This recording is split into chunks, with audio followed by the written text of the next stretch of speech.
in our children. Yes, our children are being raised in this society. They're being raised literally as Americans. You like biryani and baklava and whatever you like, they like pizza. You don't like pizza, right? They like a cheeseburger. You can't stand it. And the things that you laugh at, they don't laugh at. And the things you eat for sweets, they're allergic to. They'd rather have a candy, a chocolate bar, or something, right? It's a different culture. What they like to eat, how they speak, what they like, how they entertain themselves is different from you. The elders are sitting together and they're listening to poetry from old times and going, oh, that's good stuff. And their youth, I don't know what they're talking about, man. I have no idea. And he's got 50 Cent on, or, different worlds. Two completely different worlds. So now not only do we have a generation gap between ourselves and our children, we have a continental gap. Right? Our parents are from a different continent, a different world, where things work entirely differently. But what's happened, and this is my assessment of it, what's happened is, when we come to the United States, we've built these masajid, alhamdulillah, may Allah reward those, who put even a penny in the building of the masajid, because if it wasn't for the building of the masajid, we would not be sitting here today. There would be no da'wah of Islam. So we ask Allah to reward the people who spend even a penny for the sake of Allah in building His house. Right? So this is a great contribution to this ummah. But then what happened is the problem too. Let's talk about the problem too. Let's not only talk about the good, let's talk about the bad too. So we built our masajid, and then right now when you turn on Sinat, it's America. And when you turn into the parking lot and you park your car, now we're in Pakistan. And when you enter in here, it's Cairo or Lahore or Hyderabad in here. We've left America. We're in a different country here. Right? And we act that way too. You would never do the things you would do in a masjid bathroom, in any other bathroom. You would never park your car in any other parking lot the way you park it at the masjid, because you're in Pakistan when you get in here. Right? It's the mentality of the Muslim. So this is an island where we own, it's like back nostalgia from back home. Now the thing is, back home things were a little different. The imam would come, he would give a dars in Arabic. He would give a lecture in Urdu, or in Bangla, or in Malay, or in Thai, or like in Turkish, right? And you would listen and you would enjoy. Is that going to work here? Well, it's not going to work here. And you know why the biggest proof that it doesn't work here? The shuyukh are here, the great scholars are here, and they're wonderful, but when they're talking, who's listening? The elders are listening. Where are their kids? Outside in the parking lot, out in the basketball court. It's a great court, by the way, right? They're in the court. They're not here. They're not here. And masjid after masjid after masjid is having fight over who should be the imam of the masjid. Should it be from this country? Should it be from that country? Should it be from this madrasa or that madrasa? Should it be from this ideology or that ideology? No matter who you get, guess who doesn't care? Your kids. They don't care. They couldn't care less. So we're fighting over things that don't make any sense. We've left the legacy of Ibrahim alayhi salam. We've left it. His primary concern is who? His children. What do we do in this masjid, and every masjid in the United States, what do we do at our masajid that turns this a magnet for young people? Turns this into a place where young people herd. They flock to it. Instead of a place that they run away from. Instead of a place that they run away from. This is the first concern. And by the way, just to add a little bit of irony to all of this, Ibrahim alayhi salam was building what when he asked for those future generations? He was building Allah's house. Allah's house has directly something to do with preserving the future generations. If you lose connection with Allah's house, you've lost everything. You've lost everything. The masajid in this country are our refuge. Our refuge. Our youth, now let's talk a little bit about the youth and what their problems are. They're probably the number one catastrophe of our youth is they have no one to talk to. That's the number one catastrophe of our youth. Your child goes to school, let's say they go to public school, that's the majority of Muslims, they put their children in public school because they can't afford Islamic school or whatever reason, right? We don't blame them for it, that's their circumstance. So they put their children in public school. By 5th or 6th grade, your children learn some pretty filthy vocabulary in this country. I don't care what state you're from, right? There's some pretty dirty vocabulary. They learn how to access some pretty disgusting websites. They learn how to download some pretty hideous things on their PSPs and iPod videos or iPod touches or iPhones or whatever. So they're pretty advanced, but at a very early age. Things you would never have learned until you were 25, they know when they're 12. That's the reality. That's what's going on today. So, how many parents here know what Facebook is? You guys know what Facebook is? Show of hands, please. Okay, Twitter, you know what Twitter is? It's not when your eye bugs out. It's something else. Okay, so your kids are on these social networking sites where where predators, literally predators, have access to talk to your teenage daughter or to your son, and to engage in relationships with them over the internet, and eventually they meet up with them and things happen. This is a reality of the Muslim youth today. This is happening. We shouldn't close our eyes to it. We need to open our eyes to it. And you say to yourself, nah, not my kids. Nah, no, please, wake up. And some basic solutions before we talk about the bigger picture and what we need to do at the masajid, some basic solutions: do not have open access internet at home, especially when you have children under the age of 12. Do not. That is a horrible idea. Do not give your children a laptop. Do not give them a machine, a phone that has anything but phone numbers. No texting. Don't give them text message phones. Don't give them internet access phones. You are asking for trouble. You are asking for trouble. You will regret what you did later on. You think you got them these things because you love them. You are destroying them. You are destroying them. They are not smart enough to figure out, I shouldn't be doing that or I shouldn't be doing this. Don't assume that they will make all the good decisions because you come from a nice family. Please don't fall into that trap. For Allah's sake, take those things away. There are other ways to entertain your children. So this is the first thing. When your children become teenagers, by the way, which happens a lot, right? Our children become teenagers. And as I travel the country, you know what happens with a lot of parents? They come to me and they say, I have a teenage girl. I have a teenage boy. I want you to talk to him. This has happened to me hundreds of times. Literally hundreds of times. And you know why they come to me? And I don't judge anyone. I don't judge anyone. Wallahi, I don't judge anyone. You know why they come? Because when they're teenagers, they become independent. And when they become independent, they no longer listen to you. When they no longer listen to you, you have to find somebody that they will listen to. The ship has already sailed. When was your chance? When was your chance? Before they turned into semi-adults. That was your chance. Don't lose that opportunity. The thing that we have to learn here is we're in a different world. The way you deal with your children back home is not the way you deal with them here. They're two different things. Back home you can yell at them, slap them, do whatever. It's all good. That's how everybody does it. Over here you yell at them a little, they'll go and talk, my dad, he's total loser. They'll talk about you like that. They will. Among the friends, they will talk. I used to run a Sunday school. I was the head of a Sunday school, and my primary job, you know what it was? It was to be a spy. That was my it wasn't curriculum, or am I teaching Aqidah, or what textbooks to order. No. That will come later. Let me go around during recess and spy on the conversations these kids are having. My mom let me buy an NC-17 video game, and I'm only 8. She loves me. No, she doesn't. I have Grand Theft Auto, whatever, 85 now, right? And did you see that movie? It's PG-13, but I still got to go see it. Or it's rated R and I've seen it. We even have the DVD at home. This is what the kids are talking about. You're messing your kids up. You think you love them? This is love? This is what Ibrahim alayhi salam, would he approve of anything near this? Anything near this is concern for children? Wake up. Really, wake up. We've exposed our children to things in this society. It's gone progressively worse, in media especially. So a movie that was PG-13 10 years ago is PG now. Okay, the standards have dropped. They're talking about it. It's not even me, they're talking about it. Right? So, for example, homosexuality and these kinds of filthy things have now become norm even in cartoons. It's not Tom and Jerry anymore. Things have changed. Things have changed. We have to be aware of what's going on, what our children are watching, the kinds of language they're using, the things they find normal, the things that have just become part of life. And when you come to the masjid and you see people with beards and making salah and they're talking in a certain way, do your children see more of that, or do they see the real world more? What the children see more is what they define as normal. So to your kids, in their head, this isn't normal. That's normal. And that's a problem. That's the real problem. They don't see this as normal. They see the outside world as normal. How do we change that for our children? How do we make this change happen for our children? This is really what I want to first be aware of this problem, and then let's talk about how to address this problem. What did I say the number one catastrophe for our children is?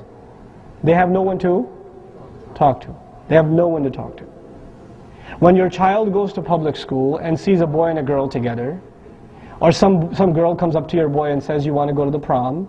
Or we're getting together at this restaurant, you want to come with me? You're kind of cute. This happens to your 5th grader. This happens to your 7th grader. Your girl, your boy, it happens to them. Are they going to come home and talk to you about it? No. Hey dad, this girl told me I'm cute. What? Is this why we brought you to America? Slap, slap, you know, the works. This child knows my parents can't handle that information. So he's got to talk to someone about it. Guess who he's going to talk to? He's going to talk to his friends. And if he's going to public school, are his friends Muslim or non-Muslim? They're non-Muslim, so when he talks to his non-Muslim friends, what kind of advice is he going to get? Muslim advice or non-Muslim advice? Non-Muslim advice. Go for it, man. That's what he's going to get. And now your children are confiding in their friends and not in you because you're too strict. You don't talk to them. You don't open that door for them. Because you're used to having that authority that your father had on you, but that was back home. This is here, man. This is different. It doesn't work like that. We have to befriend our children. We have to let them open up to us. And this is a problem even for me. I'm a father of 3 daughters, right? And I'm a protective father. So when my daughter was in preschool, there was a boy that sat next to her, and she came home and said, Hamza sat next to me today. And we colored together. And I said, what? You know? And my wife looked at me and said, just leave. I'll talk to her. You leave. Because if I show anger now, then she'll know my dad doesn't like hearing about Hamza. So, next time Hamza does something or says something, is she going to tell me? No. So I've actually chopped off my own foot when I said that. I have to learn how to deal with these things. It takes a little bit of tactics. It takes a little bit of patience to deal with our children. We put them here. It's not their fault. We put them here. We put them in that school. We put them in that environment. They didn't ask for it. We put them there. So if they're exposed to bad things, whose fault is it? Ours. So we have to take a little bit of responsibility and not just say, oh, how dare you say this, or how dare you learn that word. Well, you put me in that school. You put me in that situation. You let me watch that movie. You didn't ask what friends I have and where they live and who their parents are and what we do when we get together. You didn't ask. That's your problem. So open up the doors of communication for your children. Open up those doors. Open them now before it's too late. Really, open them now before it's too late. Too many of our children have rebelled from their homes. Too many of our daughters have run away with boyfriends. Too many. Too many. And I know it's ugly to hear, but it's our reality. We have to face it. Too many of our sons have illicit relationships. You know, this is a sick reality. We have to deal with this. And we can't just cry about it, we have to deal with it. So this is the first thing, open up the doors of communication with your children. The second thing, for your teenage children, I give you the example of Yaqub alayhi salam. We said he's a wonderful father. Did his sons do something really messed up? They did. What did they do? You remember? They took his son, kidnapped him, dropped him in a ditch in the middle of the woods, and came back with a shirt with false blood on it. Did he know they were lying? Okay, so now here's a situation. There's some young sons, and here's a father. The father knows they did something horribly wrong. Horribly wrong. Does he say, you scum, you better go back and get that? Do you find any of that? What do you find? فَصَبْرٌ جَمِيلٌ. When I hear that response, I say, what kind of dad is he? Why didn't he yell at them? Why didn't he, you know why? Because he's an ingenious father. A father who really takes care of parenting knows what is the age to advise your children and what is the age when they have become independent. Well, no matter what I tell them, they're not going to listen. A father knows. So there's an age where the only thing you can do is what? Sabrun Jameel. There's an age that comes where all that's left is Sabrun Jameel. That's it. That's all you can do. Because now the ship is sailed, they're on their own. They're on their own. So your job is before they get to that point. Now if they've gotten to that point, if you have teenage kids, then the best you can do is try to introduce them to better company. To try to, first of all, give life to the youth groups at the masajid. I don't care what problems they have, still give them life. And my advice to youth groups in general is keep the boys and girls separate. Have 2 separate youth groups. Don't combine them because you're asking for trouble. If you're a teenage boy or girl living in this society, then you have been exposed to enough shameless bombardment of media that those ideas are constantly running in your mind. And when you get a bunch of 15, 16, 17-year-old Muslim boys and girls together and they're having an Islamic program, please, let's be realistic. That's not a good idea. There's no way a teenage boy can tell me, nothing crossed my mind this whole event. There's no way. There's no way. You know how you were when you were 16 and 17. So don't think your children are any different. So my advice to youth groups is, separate the boys and girls. And I don't care what youth group it is. Wallahi, I don't care if it's Mass Youth, or it's Crescent Youth, or it's YM, or it's some other youth group you guys started, or it's an MSA, whatever it may be, support it. Help it out. Instead of telling me what problems they have, you have more problems. Don't tell me what problems they have. Tell me how can you make them better? How can you support them? How can you liven them? Because these are the refuge for your children. Your children, your teenage kids are not going to go listen to a sheikh. They're not. The vast majority of Muslim teenagers wouldn't even listen to me. You think they listen to me just because I don't have an accent? No. They're not going to listen to me. They see this, they run. They run. That's the reality. Who will they talk to? Other kids their age. Youth groups are the lifeline of Islamic da'wah to our youth. They're the lifeline. If we don't support them, we're losing it. It doesn't matter who the imam is. It doesn't matter how big the masjid gets. It doesn't matter what color carpet finally won in the board meeting. None of that matters. None of that matters. The only thing that will matter is, do we have a vehicle by which we're bringing the youth back in to Islam? Well, they're bringing it back into the masjid. And then the next piece of advice are community centers, Islamic centers all over the country. And these are my fathers and my uncles. These are my elders, my respected elders that I love for the sake of Allah because of the time and the effort they put into building and maintaining these masajid. But my sincere advice is, a bigger problem than getting an imam for the masjid is getting a youth director for the masjid. A brother youth director for the brothers and a sister youth director for the sisters. This is critical in our time. More than an imam. You get an imam, you say he's a fadil, or he's a alim, or he's a mufti, or he's a mujtahid. He's got a degree in fiqh, is this and that or the other. He comes and he tells you something about his opinion in fiqh, and guess what most of the community does? I don't like his opinions. I'm going to go find another opinion on Google. Why did you hire him with that huge resume when you're not going to listen to the guy? Right? It's demented how we've become. We're not facing reality. Youth directors are far more important. Young brothers, young sisters in your own community. Houston's, mashallah, a hotbed of energetic, really, really great potential youth. So you take a bunch of youth, you take a bunch of sisters that are studying Islam, a bunch of brothers, you say to one or two of them, we'll pay your college tuition.